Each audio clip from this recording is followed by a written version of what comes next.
Homosexuality അല്ലെങ്കിൽ സ്വവർഗരതി, lesbianism, ഗേ relationship, ഇതൊക്കെ നമ്മുടെ സമൂഹത്തിൽ കൂടി വരുന്നതായിട്ട് നിങ്ങൾക്ക് തോന്നിയിട്ടുണ്ടോ?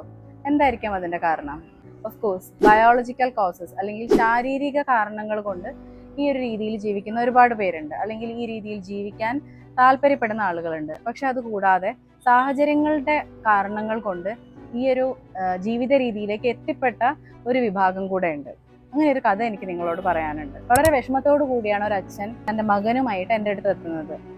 തൻ്റെ മകന് ഇതുപോലെ ഒരു മെയിൽ പാർട്ട്ണറുമായിട്ട് ജീവിക്കാനാണ് ഇഷ്ടപ്പെടുന്നതെന്നും അതൊരിക്കലും എനിക്കോ എൻ്റെ കുടുംബത്തിനോ അംഗീകരിക്കാൻ പറ്റാത്തൊരു കാര്യമാണ്, എങ്ങനെയെങ്കിലും ഇതിൽ നിന്ന് രക്ഷിക്കണം ഡോക്ടറെ എന്ന് പറഞ്ഞിട്ടാണ് ഈ അച്ഛൻ എൻ്റെ അടുത്ത് വരുന്നത്. ഞാൻ ഈ കുട്ടിയായിട്ട് സംസാരിച്ചു. ആ കുട്ടിക്കും ഒരുപാട് കഥകൾ എൻ്റെ അടുത്ത് പറയാനുണ്ടായിരുന്നു. കുട്ടിക്കാലത്ത് തൻ്റെ പെൺകുട്ടികളായ കസിൻസിൻ്റെ കൂടെ കളിക്കുന്നത് കൊണ്ട് തൻ്റെ റിലേറ്റീവ്സും പാരൻസും ഒക്കെ തന്നെ ഒരുപാട് കളിയാക്കിയിരുന്നു.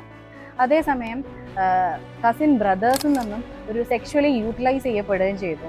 ഈ രണ്ട് കാരണങ്ങൾ കൊണ്ട് പെൺകുട്ടികളോട് ഒരു എവേർഷൻ ഉണ്ടാവുകയും അതേസമയം ഒരു കംഫർട്ട് സോൺ എന്നുള്ളത് പുരുഷന്മാരായി തീരുകയും ചെയ്തു. അതുകൊണ്ട് തന്നെ പുരുഷന്മാരോടൊപ്പമുള്ള ഒരു ലൈഫായിരിക്കും ഏറ്റവും ഒരു കംഫർട്ട് സോണായിട്ട് ഈ കുട്ടിക്ക് തോന്നിയത്. അപ്പോൾ ഗ്രാജ്വലി ആ കുട്ടി ആ ഒരു ജീവിത രീതിയിലേക്ക് എത്തിപ്പെടുക ചെയ്തത്.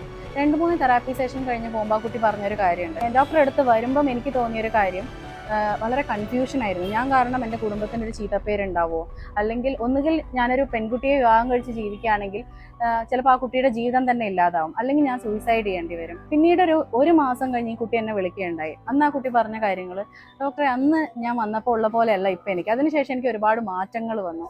ആ സെഷന് ശേഷം എനിക്കിപ്പം സ്ത്രീകളുടെ കൂടെ ജീവിച്ചാൽ കൊള്ളാമെന്നുണ്ട്, അതെനിക്ക് ആപ്റ്റ് ആയിരിക്കും. അന്നത്തെ എൻ്റെ ഒരു തീരുമാനം തെറ്റാണെന്ന് എനിക്ക് തോന്നുന്നുണ്ട്.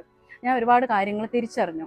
അപ്പോൾ ഇതിൽ നിന്ന് നമുക്ക് മനസ്സിലാവുന്ന ഒരു കാര്യം എന്ന് പറയുന്നത്, പലപ്പോഴും സാഹചര്യത്തിൻ്റെ സമ്മർദ്ദം മൂലമാണ് പല രീതിയിൽ ഇത്തരത്തിലുള്ള ജീവിത രീതിയിലേക്ക്, ഈ തരത്തിലുള്ള ലെസ്ബിയനിസത്തിലേക്കും ഗേ റിലേഷൻഷിപ്പിലേക്കൊക്കെ ആളുകൾ എത്തിപ്പെടുന്നത്. ഒരു തെറാപ്പിയിലൂടെ കൃത്യമായിട്ടുള്ളൊരു ഇൻസൈറ്റ് ഉണ്ടാവും, ഒരു ക്ലാരിറ്റി കിട്ടുകയാണെങ്കിൽ നിങ്ങൾക്ക് കൃത്യമായിട്ടുള്ള ഡെസിഷൻ എടുക്കാൻ പറ്റുകയും നിങ്ങളുടെ ജീവിതം എങ്ങനെയായിരിക്കണമെന്ന് നിങ്ങൾക്ക് തീരുമാനിക്കാൻ പറ്റുകയും ചെയ്യും.